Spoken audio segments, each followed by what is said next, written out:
Hi! Today I would like to show you how you can transfer files from Samsung device to Samsung Galaxy A13. Firstly, go into Play Store on both devices, click on the search bars and type in Send Anywhere. Then you need to install this free app from this developer and tap on Open.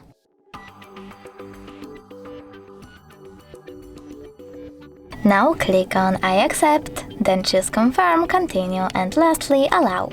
Following that, you need to select Send on the Samsung smartphone and Receive on Samsung Galaxy A13.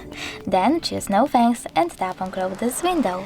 After that, tap on all of those dots on Samsung smartphone and choose Send. This way you will select all of those and transfer them later on.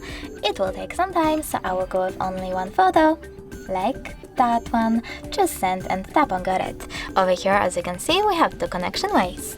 We can input this key over here and choose Receive, but we can also just scan QR code by tapping on the scanning icon on Samsung A13, choosing while using the app or only this time, and pointing our device's camera at the QR code. Wait for it to focus, and now, after a couple of seconds, my photo was successfully sent. Thanks so much for watching. If you enjoyed this video, leave a like, comment and subscribe.